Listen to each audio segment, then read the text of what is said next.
Welcome back. This is another video about how to study the Bible. On Wednesday, I made one going over the basics of a Bible study method that I really like to use called SOAP. Sometimes I add a C, so it's C-SOAP or CSOAP, however you want to say that. But it stands for Context, Scripture, Observation, Application, and Prayer. And towards the end of that video, I mentioned that I would be making a follow-up video going over some basics of biblical translation philosophies, which explains why we need multiple copies of the Bible, some extra resources that we could use in our personal Bible studies, and basically just some tips for how we can study the Bible on our own when we can't be all together. But over the course of writing that video, I realized that it was going to be really long, so I decided that this is an important enough topic that I want to make this a series of videos. So today, all I'm going to be talking about is biblical translation philosophy, the reasons why there are different translations of the Bible. So, let's get down to business to defeat hermeneutical errors and scriptural interpretation. Now, last time you'll remember me saying that you will always need at least 2 Bible translations for a serious study of the Bible. So today I've got an NLT and I have an NASB or a NASB.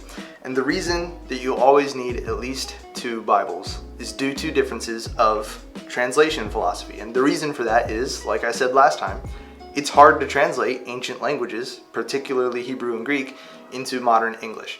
Both of those languages have words and nuances and shades of meaning that we don't necessarily pick up in English because we have a totally different language that has evolved over totally separate cultures over thousands of years. And so it's going to be hard to take ancient Greek, ancient Hebrew, and make us understand it today. And different translation committees will approach that problem of how do we take these ancient languages and make them accessible for us today. They'll approach that in very different ways. New Bible translations don't just fall from the skies. These groups of people who are very smart in their fields get together, they pore over the original texts as close as we can get, and then they make a new translation. And one of the most famous examples of this idea that these ancient languages have shades of meaning and nuance that we don't really understand is the ancient Greek words for love. In ancient Greek, at the time that the New Testament was being written, Koine Greek, there were at least 4 words that qualified under this category of love. There may have actually been more. Some scholars say there were 6. Now, of course, in English, we only have 1 word for love. So that leads to situations like, I love Beatty. We all love our spouses. And I also love Mexican food. And I really want to go to a restaurant. Hello, darkness, my old friend.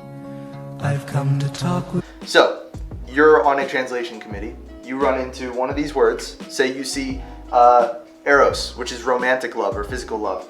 How do you translate that? Do you just say love? Do you create a new compound word and say romantic love?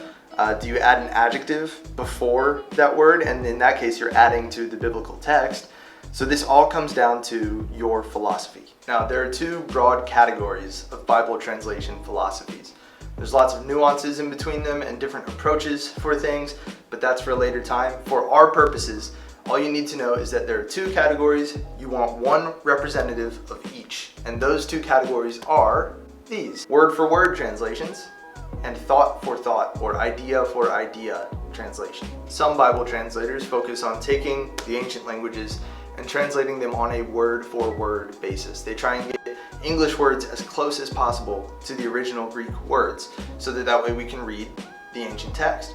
And this is a great idea because scripture is inspired, right? And sometimes by looking at the exact words that the ancient author was using, we can pick up on a lot of nuance and a lot of shades of meaning that we might miss otherwise. So for my representative of the word-for-word translation philosophy, I've got the NASB, the NASB, and this is very, very, very much word-for-word. Like to the point where in some of Paul's epistles, they actually use the same grammar and sentence structure as ancient Greek, which makes almost no sense in English. It's very, very word for word here. Direct translations from ancient Greek and Hebrew can be confusing to modern ears, to say the least, which is where thought for thought or idea for idea translations come in. And the idea behind that philosophy is you look at the exact words of the ancient authors, you study them very closely to figure out what exactly that author was trying to say, and then you put that concept in front of the readers. And these translations are very helpful for teaching and for personal application and personal growth because they're much closer to how we speak today. Our representation of a thought for thought translation or idea for idea translation today is the NLT, the New Living Translation. This is about as thought for thought as you can get before it starts getting into the paraphrase territory like the Message.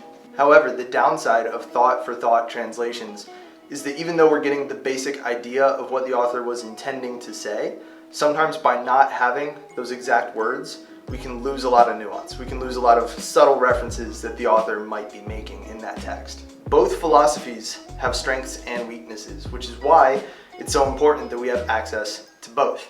Word for word and thought for thought together. Our powers combined. By your powers combined, I am Captain Planet!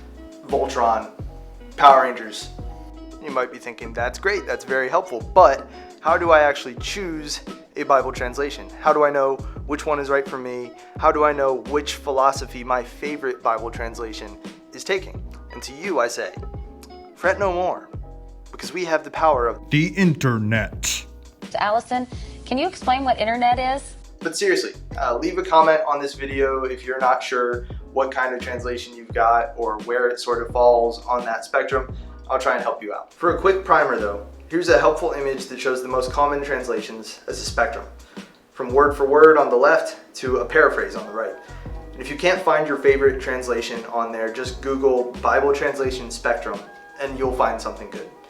And if you're particularly interested in the process of translation and which ones are strong in which areas, I highly recommend this book. It's called How to Choose a Translation for All It's Worth by Gordon Fee and Mark Strauss. It's very quick, it's very accessible, it's a good intro to the subject. If I could understand it as a college sophomore, you definitely can. So there we go. Those are the basics of Bible translation philosophy and how to choose a good Bible translation.